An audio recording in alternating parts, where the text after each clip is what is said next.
Greetings, friends. Just a word on my next solo program.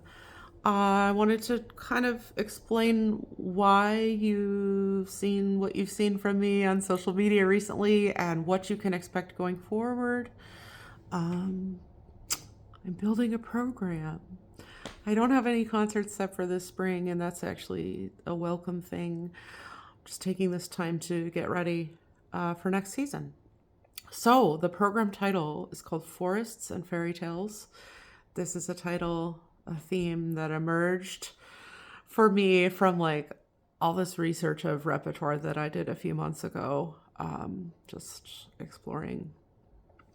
And I was just tickled by it. And I was so excited by my choices and that they've stuck. Sometimes I get something in my head and then I lose inspiration for it. And I guess just programs sort of take shape. But anyway, the music composers are Robert Schumann, Korngold, and Sergei Bortkiewicz. Waldszenen, that's the Schumann. It's Forest Scenes, Opus 82. It's a 9-movement work. Entrance, Hunter in Ambush, Lonely Flowers, Haunted Places, Pleasant Landscape, Shelter, Bird as Prophet, Hunting Song, and Farewell are the English translations for the titles. And then the Korngold. Märchenbilder, or Fairy Tale Pictures, that's Opus 3. 7 movements, The Enchanted Princess, The Princess and the Pea, Rübezahl, Ruler of the Spirits, The Gnomes, The Fairy King's Ball, The Brave Little Tailor, and The Fairy Tales Epilogue. I love that both sets have like their own farewell. And that last movement of the Korngold is really what sold me on this set. It's very beautiful and mature compared to the others. I don't know. The third work that I chose and actually already shared online is Eros, after the god of love, Greek god of love. It's the third of 3 impromptus, Opus 24. That's the Bortkiewicz.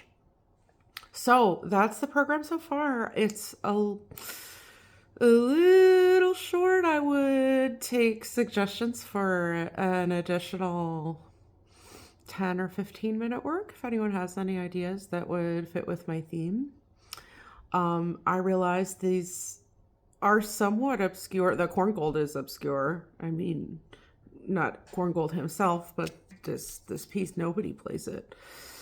It's a little, I mean, he was really young when he wrote it. He was 12, which I'm actually a little embarrassed about, but I don't know, even though the music doesn't develop all that well, it's also like the opportunities for sound and color are there. And the stories are so enticing that I feel like it works. Especially in the context of the program itself. So, and the Schumann, it's not that great pianists haven't played it. It's just like not talked about really. It's one of his easier opus. Is that correct? Opuses? Opus? So, but not interpretively. I've really, as challenging as the Korngold is technically, I've struggled way more with the Schumann to give really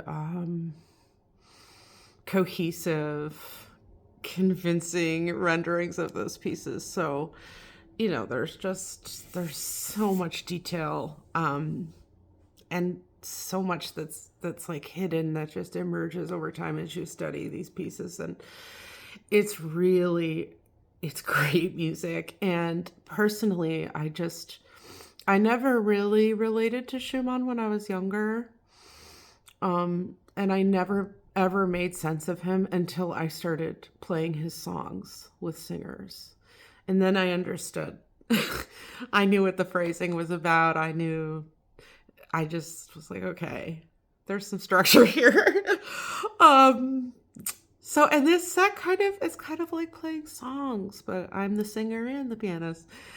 And then just on an even more personal note, yeah, I grew up in a little mountain town. I spent my whole childhood in the woods. And, my dad and brother are hunters and provide food for our family.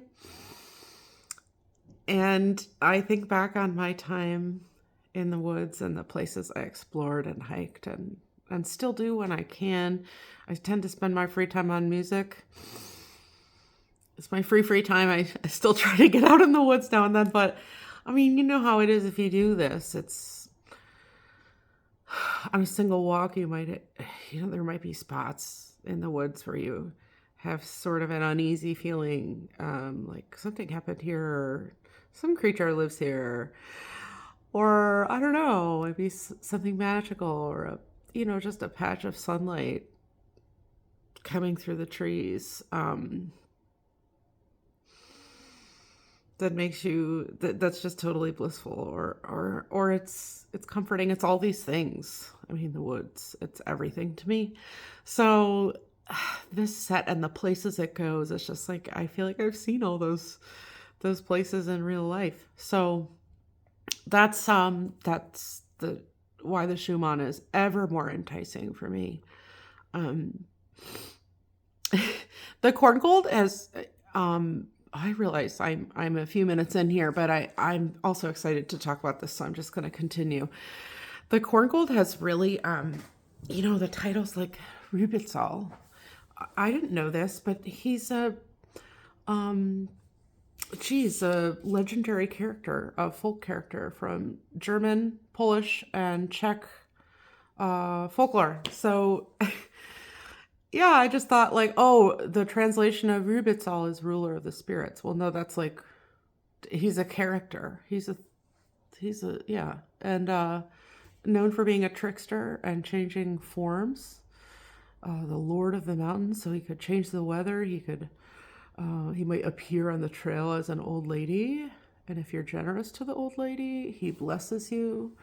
And if you're a shyster, he curses you. Usually through weather, I guess. Yeah, and then like the brave little tailor, there's this whole, the Brothers Grimm, all those fairy tales.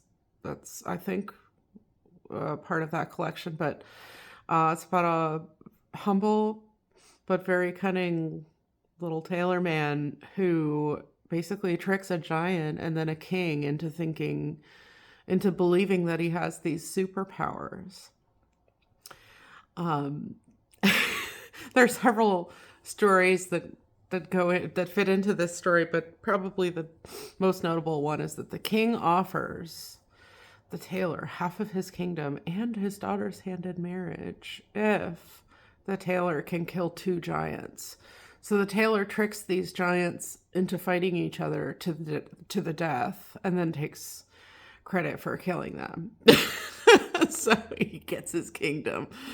So those are just a couple little things about, background on the Korngold. That's been a lot of fun.